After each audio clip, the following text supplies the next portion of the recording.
सुन लो मेरी बातों में बड़ी बात, वोट की ताकत जान के कर लो देश का विकास। संविधान को पता, चुनकर काबिल नेता अब दो उसको ये बता। सारे जहां से अच्छा हिंदुस्तान हमारा, सारे जहां से अच्छा हिंदुस्तान हमारा, सारे जहां से अच्छा। किशनगंज पर पूरे हिंदुस्तान की नज़र है और जिसकी वजह से ये सीट इस मरतबा सुर्खियों में यानी इलेक्शन 2019 में वो है MIM के उम्मीदवार जनाब अख्तरुल ईमान। अख्तरुल ईमान साहब इसी किशनगंज से ताल्लुक़ रखते हैं, 3 मरतबा MLA रह चुके हैं और इस मरतबा कांग्रेस और JDU दोनों सख्त परेशान हैं। लेकिन अख्तरुल ईमान साहब पर कई सारे एतराज़ात भी हैं। तो आज हम मिल्लत टाइम्स के इलेक्शन 2019 की सीरीज़ में अख्तरुल ईमान से बराह रास्त बात करेंगे और उनसे हम कुछ तल्ख़ सवालात करेंगे उन पर जो एतराज़ात हो रहे हैं। अख्तर साहब, मिल्लत टाइम्स के स्पेशल प्रोग्राम इलेक्शन 2019 में आपका खैर मकदम है। हमारा जो सवाल होगा कुछ तल्ख़ होगा और पहला सवाल यही आपसे कि जो MIM है इसकी जो हैसियत है मुसलमानों में इसी जैसे उधर शिवसेना है, तो आखिर आप एक जो कट्टरपंथी वाली आपकी छवि है वो आपकी पार्टी की छवि आपकी हो ना हो आपकी पार्टी की है, तो फिर आपको लगता है कि मुसलमान आपको वोट देंगे? देखिए, आपके सवालात कितने तल्ख़ हों भाई, हम तो शीरी जवाब देंगे आपको। और मामला ये है कि शिवसेना का मुकाबला हमसे कर रहे हैं, ये तो बड़ा अजीब मामला है। आप चील कौवों को कबूतर से लड़ा रहे हैं, ये मुनासिब बात नहीं है। मामला ये है कि शिवसेना जैसी दूसरी तंजीमें, RSS की झैली तंजीमें, इन तमाम तर तंजीमों की बुनियाद में ये है अक़लियत दुश्मनी की बुनियाद पर वो मेजॉरिटी के मुख्तलिफ तबक़ात में बटे हुए वोट को मुत्तहिद करके राज करना चाहते हैं। और MIM किसी के दरमियान में नफ़रत फैलाना नहीं चाहती है, बल्कि 72 साल आज़ादी के बाद भी ये अक़लियत हक़ व इंसाफ से महरूम है, जिसके इंसाफ की लड़ाई लड़ रही है। हम तहफ़्फ़ुज़ दस्तूर की लड़ाई लड़ रहे हैं और अपने वाजिब हक़ की लड़ाई लड़ रहे हैं। और आप बता दीजिए, शिवसेना वालों ने कभी इसको बाहर निकाला, कभी उसको बाहर निकाला, कभी मंदिर का झगड़ा, कभी मस्जिद का झगड़ा, फ़िरका वाराना, कितने सारे गलीज किस्म के इल्ज़ामात उसके सर पर हैं। क्या हमने कभी कोई फ़िरका वारात का नारा दिया है? हम एक मुश्तहकम मुनज़्ज़म हिंदुस्तान के आलमबरदार हैं, हिंदुस्तान के दस्तूर पर एतमाद करते हैं और हिंदुस्तान के शहरी हैं ये अक़लियत के लोग, जिनके साथ पे दर पे अदावत हो रही है, दुश्मनी हो रही है, हकमारी हो रही है, इनके बच्चों को अनपढ़ रखा जा रहा है, इनके बीमारों को दवाओं के लिए तड़पाया जा रहा है। और ये जिस इलाके में बसते हैं, सीमांचल की ये पट्टी है, आज़ादी के वक्त सबसे खुशहाल इलाका ये था। अच्छा, अगर ये बताइए कि आप पर एक ये भी इल्ज़ाम लग रहा है कि आपकी जो पार्टी वो हैदराबाद की है और जो किशनगंज है कांग्रेस का गढ़ रहा है, तो हैदराबाद की पार्टी को आकर के यहाँ किशनगंज में इलेक्शन लड़ने का क्या हक बनता है? जनाब आली, ये सवाल तो और करते, इसका जवाब तो आप खुद ही दे सकते थे। तो भाजपा के आडवाणी हो या नरेंद्र मोदी हो, वो कहाँ सीमांचल के अररिया में जन्म लिए थे? क्या किशनगंज कटिहार में जन्म लिया था क्या उन्होंने? सोनिया गांधी की पैदाइश कहाँ हुई थी? खगड़िया में हुई थी क्या? ये सभी लोग दूर के हैं और ये आपको हिंदुस्तानी नजर आते हैं। और हैदराबाद की मिट्टी से जो पला है और बड़ा है और पूरे हिंदुस्तान की खमीर जिसके रूह में है, और उसके बारे में आप इस तरह का सवाल कर रहे हैं, ये तो उन लोगों के सवालात हैं जिन लोगों को सियासत के बारे में, तारीख़ के बारे में, हिंदुस्तान के दस्तूर के बारे में और कौमियत के बारे में जिनको कोई खबर नहीं है। हम तो कश्मीर से कन्याकुमारी तक पूरा हिंदुस्तान हमारा है, और हिंदुस्तान हमारा ही नहीं है, हिंदुस्तान का हर शहरी हमारा है, हैदराबाद भी हमारा है और दिल्ली भी हमारा है। और बहरहाल आप तो यही कि आपकी पार्टी का वो हेड क्वार्टर हैदराबाद में। एक और बात बताइए कि अभी जो मुल्क में जो लड़ाई चल रही है वो BJP वर्सेस कांग्रेस हो, तो उधर BJP ने NDA के नाम पर एक अलायंस बनाया, इधर UPA ने बनाया, कांग्रेस ने, कहीं पर RJD है, कहीं पर कोई और है। तो यहाँ जो बिहार में जो अलायंस बना है, कई सारी पार्टियाँ शामिल हो गई है, तो क्या मुमकिन नहीं था कि आप अलग से लड़ने के बजाय उस अलायंस का हिस्सा बन जाते? भाई, सवाल ये पैदा होता है, इस गलतफहमी से पहले निकलिए कि लड़ाई BJP वर्सेस कांग्रेस नहीं है, बल्कि फ़िरका परस्त वर्सेस सेकुलरिज्म के है ना, जालिम वर्सेस मजलूम की लड़ाई है। और आप देख लेंगे कांग्रेस के बारे में हवा पैदा करते हैं, ठीक है, BJP के खिलाफ जो भी ताकत उभर के सामने आए हम उसकी मदद करने के लिए तैयार हैं। लेकिन मामला ये है कि जिसको आप खड़ा कर रहे हैं, UP सबसे बड़ी रियासत है पूरे हिंदुस्तान में, क्या वहाँ कोई गठबंधन है कांग्रेस का? तनहा है गठबंधन। दिल्ली इक़्तिदार के मरकज़ पर क्या कोई गठबंधन है उसका? नहीं है। वेस्ट बंगाल एक बड़ी रियासत है, क्या उसका कोई गठबंधन है? ये तो तवहुम है उन लोगों का जो लोग हिंदुस्तान के मौजूदा सियासी मंजरनामे से वाकिफ नहीं है। देखिए, दो किस्म के अलायंस होते हैं, प्री पोल अलायंस भी होते हैं, पोस्ट पोल अलायंस भी होते हैं। और मैं तो ये उम्मीद करता हूँ कि इस वक्त हिंदुस्तान को जरूरत है कि जो बिखरी हुई क्षेत्रीय पार्टियां हैं ये अपने अपने दमखम पर जीतें, और यकीनन जानिए कि जो अब पोस्ट पोल अलायंस होगा उसी की सरकार बनने की ज्यादा संभावना है। ये लोग नशे में, ये दोनों पार्टियां जो रीजनल पार्टीज हैं, इस पर जो रीजनल डिस्पैरिटी देख रहे हैं, इलाके के साथ जो तासुब हो रहा है, इसकी वजह यह है कि मरकज की दोनों पार्टियां चाहे तुम रहो चाहे हम रहें। आखिर आप देख लीजिए कि गुजरात में आप गए, कौन कितने मंदिरों का दौरा किया, आज अक़लियतों का नाम लेने के लिए कोई तैयार नहीं है, अक़लियतों की बात करने के लिए कोई तैयार नहीं है। आप देख लीजिए यूपी में अखलाक के साथ क्या हुआ, वहां लोग नहीं जा सके। तो आप लोगों ने कोशिश की अलायंस में जाने की, लोगों ने पेशकश की। भाई आपको याद होनी चाहिए ये बात, हाफजा मजबूत है आप लोगों का। जब बिहार में ये लोग गठबंधन बनाकर 2015 में इलेक्शन लड़ने के लिए आए थे, तो अवैसी साहब ने कहा था, हमारे कौमी लीडर ने, कि बिहार के लोगों सुन लो, नीतीश कुमार जी के रग रग में है आरएसएस और बीजेपी। ये 2 साल भी अपने गठबंधन के धर्म को नहीं निभा पाएंगे, और 20 महीने में इनकी तलाक हो गई। आपने देखा, उससे पहले भी मैंने देखा था कि निकाह किसी से, वफा किसी से इसका था। मेरे मामले में टिकट हमको दिया था, जिता किसी और को रहे थे वो। तो इन लोगों की आदत रही है ठगने की। और आज देख लीजिए, यही गठबंधन के लोग थे जो कल तक कह रहे थे कि मिट्टी में मिल जाएंगे, बीजेपी में नहीं जाएंगे, और बीजेपी की सरकार बनने नहीं देंगे, नरेंद्र मोदी को आने नहीं देंगे। और आज वही लोग हैं बीजेपी में शामिल होकर आज नरेंद्र मोदी को वजीर आजम बनाने का नारा लगा रहे हैं, मैदान में चक्कर काट रहे हैं। जिस वक्त गठबंधन टूटा था, अवैसी साहब ने हैदराबाद में प्रेस कॉन्फ्रेंस किया और आपके जरिए से खबर पहुंचाई थी कि लालू जी, मैंने जो पेशी इनपुट हुई थी वो सही साबित हुई, ये आपके साथ नहीं चल सकते थे देर तक। हाँ, कॉमनल फोर्सेज के खिलाफ गठबंधन बनाना जरूरी है। मैं भी गठबंधन में जाने के लिए तैयार हूं, अगर आप सीमांचल के लोगों के मसले का हल करें। लेकिन चूंकि सीमांचल के मसले का हल करना है नहीं, इसलिए गठबंधन में बुलाते नहीं है। और हम लोग तो कमजोर पार्टी हैं, दलितों के, मजबूरों के, महरूमों के, मखूरों की पार्टी हमारी है, हमें क्यों चारा डालेगा? मुझे गांव में भी लोग पूछते हैं कि गठबंधन में क्यों नहीं। मैंने कहा, गांव का हर गरीब आदमी बड़े से दोस्ती चाहता है, लेकिन बड़ा उससे दोस्ती नहीं करता है। लेकिन देख लोगे, गरीब आता है तो दरवाजे पर बैठने नहीं देता। उस गरीब का बेटा IPS हो जाए, IAS कर ले, तो फिर वो बड़े लोग, दालान वाले लोग, उनके बेटे को दामाद बनाने के लिए तैयार रहते हैं। आप मुझे जिताने का काम कीजिए। आज ये लोग गठबंधन नहीं, हम तो ये बात ये है कि कोई भी कॉमनल फोर्स के साथ गठबंधन नहीं कर सकते, है ना। सेकुलरिज्म को कायम करने के लिए और इंसाफ को कायम करने के लिए जो पार्टियां सामने में आएंगी, मशरूत तौर पर उसके गठबंधन हम करेंगे। और यकीनन है कि वो। अच्छा अख्तर भाई, एक बात बताइए कि आपको एक जो सपोर्ट मिल रहा है, क्योंकि हिंदुस्तान में इस वक्त एक तरह की डिबेट चल रही है कि जिस तरीके से कई सारी जातियों की पार्टी है, उस तरह मुसलमानों की भी कोई ऐसी सेकुलर पार्टी हो जिसको वोट दिया जाए, और MIM का इसमें सबसे आगे है कि बदल उसके साथ अलायंस हो। लेकिन एक सवाल ये भी पैदा होता है कि आप तन्हा होंगे, आपकी पार्टी से 2 होंगे, तो जो कोई कानून बनता है, बिल पास होता है, तो उसमें मेजोरिटी चाहिए।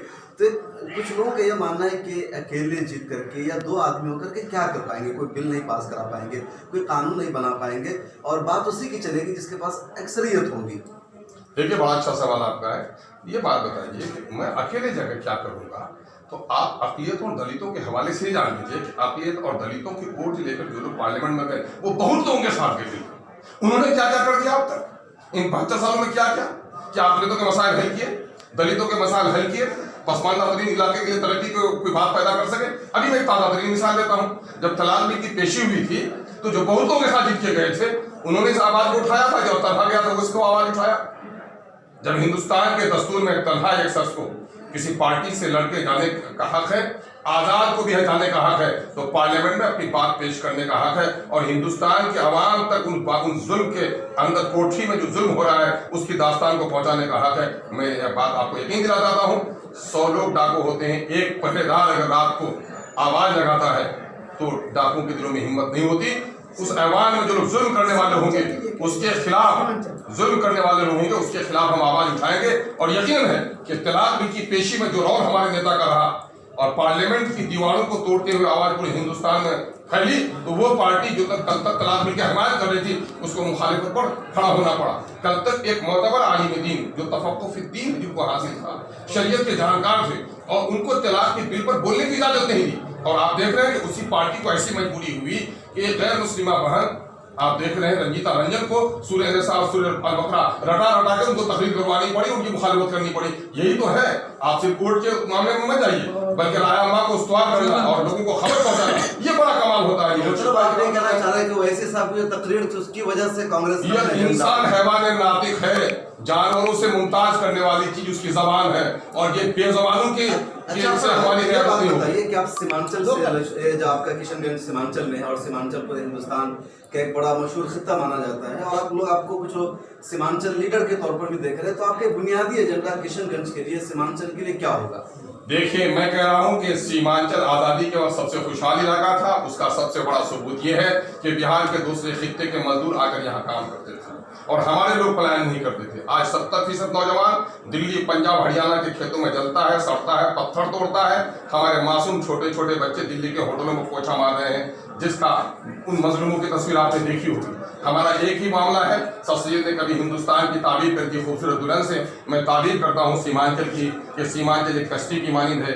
हिंदू, मुस्लिम, सिख, ईसाई, दलित, अगले पीछे सब इसके बैठे हुए मुसाफिर हैं, और ये कश्ती पिछले 72 सालों से गरीबी, नाखानदगी, बेरोजगारी, बीमारी और महरूमी के काले समंदर में डगमगा रही है, और ये तरक्की के किनारे तक नहीं पहुंच पाई है। हमारा इशू है सीमांचल की नदियों पर पुल बने, हमारी आबादी के तनासुब में हॉस्पिटल खुले, हमारे बच्चों के लिए अच्छे कॉलेज और स्कूल खुले, हमारे नौजवानों के लिए रोजगार के मौके फराहम किए जाए, किसानों की फसलों की वाजिब कीमत उनको मिले, और हिंदुस्तान की तरक्की में हमारे इलाकों को भी शामिल किया जाए। अगर हमारे वोट की कीमत बराबर है हिंदुस्तान में, तो सहूलियात हिंदुस्तान में जो सब मुयसर है, उन सहूलियात में भी हमारा हिस्सा बराबर का होना चाहिए। यही हमारी बुनियादी एजेंडा है। एक और बात, आखिरी सवाल है, मुमकिन उम्मीदवार अख्तर भाई, हमारा एक और आपसे सवाल ये होगा कि आप एक मुस्लिम कैंडिडेट है और किशनगंज के जो 2 कैंडिडेट का आपका मुकाबला है वो दोनों भी मुसलमान होंगे, तो ऐसा आपको नहीं लगता है कि जो वोट है 3 जगह बढ़ जाएगा और जो मुकाबला है बहुत टफ होगा?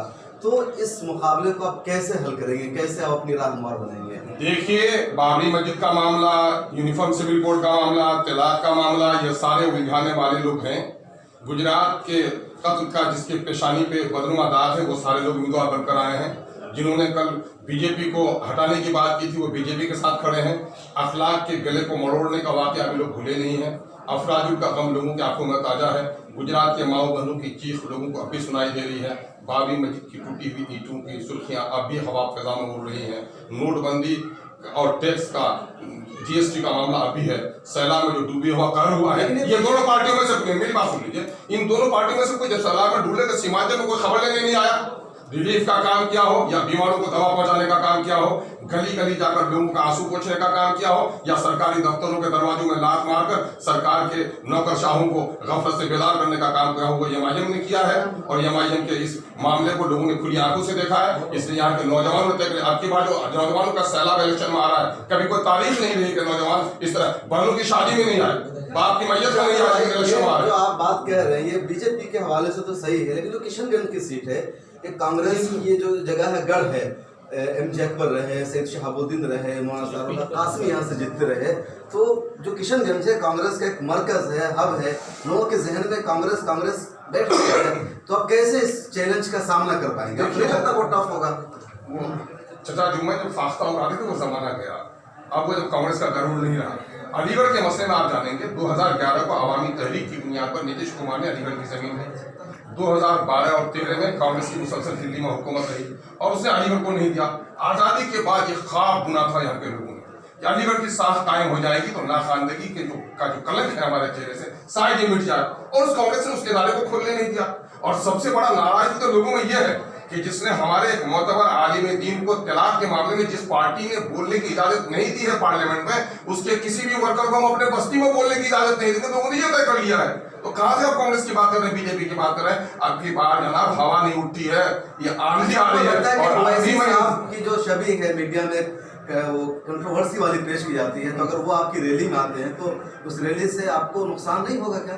कोई कंट्रोवर्सी हमारे यहाँ नहीं है, हमारे यहाँ कोई कंट्रोवर्सी नहीं है। हम लोग सीमांचल के दर्द की बात करते हैं। सीमांचल के हिंदू मुस्लिम दलित जो हालत यहाँ मुसलमानों की है, ये तो मैं ब्लेम करता हूँ मुस्लिम लीडरशिप पर कि यहाँ मैक्सिमम टाइम मुसलमान ही एमएलए एमपी बने, उनकी तादाद भी यहाँ पर ज्यादा रही है, लेकिन मुसलमानों का भी भला नहीं हुआ। और दलित भाइयों के घरों में जाइए, दलित भाइयों के चूल्हे आज भी बुझे हुए हैं, उनके पिचके हुए गाल और उनके बिखरे हुए गाल आज भी यहाँ के जो सीमांचल के कदावर लीडर थे या सीमांचल गांधी के नाम से जाने गए अलहाज मोहम्मद तस्लीमुद्दीन, तो आवाम में एक जज्बा ये भी है, मानना है कि जो अख्तरुल ईमान है उनके शागिर्द हैं, उनके साथ रहें तो अगले सीमांचल के लीडर ये होंगे। तो क्या अब जो सीमांचल की आवाम है उनकी तवक्कात अब कैसे पूरी करेंगे, कैसे और जो सीमांचल गांधी का जो ख्वाब था वो कैसे शर्मिंदे ताबीर करेंगे? देखिए, मैं सीमांचल का लीडर होने का दावा तो नहीं कर सकता। सीमांचल का एक बेटा हूँ, सीमांचल का खादिम हूँ, और यकीन है कि मुझे बड़ा गनीमत मौका मिला है, बड़ी की रहमत करे अल्लाह मेरे सियासी उस्ताद जनाब तस्लीमुद्दीन साहब, कि उनके सियासी आगोश में हम लोगों की परवरिश हुई और हम लोगों ने बड़ी मजबूती और तवानाई के साथ वो किया है। यहाँ के मसाइल को उनके साथ लड़ा है, और आपको सुनकर शायद मतलब इत्मीनान होगा कि तस्लीमुद्दीन साहब बीमारी की हालत में जब नौजवान लोगों को नसीहत किया तो उसने यही कहा, जब उनको लोग कह रहे थे आप किशन से इलेक्शन लड़िए उस जमाने में, तो उन्होंने कहा मैं कहीं से लड़ूँ, मेरे बारे में बकवा मत करना, यहाँ के बारे में अख्तरुल ईमान की तैयारी करो। बुजुर्ग की दुआएं हमारे साथ आज भी हैं, और आज जितने शहदाई उनके थे अल्हम्दुलिल्लाह उनके शहदाइयों की समझे 90% तादाद हमारे साथ है, उनकी दुआएं भी हमारे साथ हैं, उनके लोग भी हमारे साथ हैं। उनका नजरिए पर हम चूँकि काम कर रहे हैं, यकीन जानिए जिस काम का आगाज उसने किया था हम उसको पाए तकमील तक पहुँचाएंगे, हमारी तमन्ना भी होगा। ये थे अख्तरुल ईमान साहब, जिनका अज़ाइम बुलंद है, जिनका हौसला बुलंद है, और कहना यही है कि जो 23 मई का नतीजा आएगा तो उसमें किशनगंज की आवाम को अख्तरुल ईमान की शक्ल में एक नया MP मिलेगा। अब देखिए नतीजा क्या होता है, कैसे होता है। मेरा मुकाबला सब उधर कांग्रेस है, उधर JDU है, उधर MIM है। MIM एक नई पार्टी है यहाँ के लोगों के लिए, अख्तरुल ईमान पुराने हैं। अब नया पुराने का इम्तिजाज हो गया है। 23 मई का इंतजार कीजिए किसके हक में नतीजा आएगा। अख्तरुल ईमान साहब पुरुमीद है, हौसला बुलंद है, और अलहाज मोहम्मद तस्लीमुद्दीन के नक्शे कदम पर चलकर, उनकी दुआओं के साथ चलकर जीत के लिए मुकम्मल तौर पर पुरअज़्म नजर आ रहे हैं। ये प्रोग्राम मिलत टाइम्स का देखने का आपका शुक्रिया। हम इस वक्त किशनगंज में हैं, और किशनगंज की ज़मीन से ही अख्तरुल ईमान साहब से हमने बातचीत की है। कुछ और लीडरों से भी हम बात करेंगे, उनकी राय आप तक पहुँचाएंगे। आप इलेक्शन 2019 के बारे में क्या सोचते हैं, MIM के बारे में आपकी क्या राय है, और अख्तरुल ईमान साहब आपकी नज़र में क्या है, अपनी राय कमेंट्स बॉक्स में हमें ज़रूर बताइए। और अगर आप हमें यूट्यूब पर देख रहे हैं तो चैनल सब्सक्राइब कीजिए, फेसबुक पर देख रहे हैं तो पेज लाइक कीजिए। ताज़ा तरीन खबरों के लिए लॉगिन कीजिए www.millattimes.com, और इलेक्शन के हवाले से हमारी जो उर्दू वेबसाइट है उसमें मुकम्मल अपडेट्स मौजूद है। मिलत टाइम्स की वीडियोस देखने के लिए यहाँ क्लिक करके सब्सक्राइब करें, और हाँ, बेल आइकन जरूर दबाएं। अगर फेसबुक पर देख रहे हैं तो पेज लाइक करें। ताज़ा तरीन खबरों और मज़ामीन के लिए विजिट करें हमारी वेबसाइट www.millettimes.com। हमारी ये वेबसाइट उर्दू, हिंदी, इंग्लिश तीनों लैंग्वेज में मौजूद है।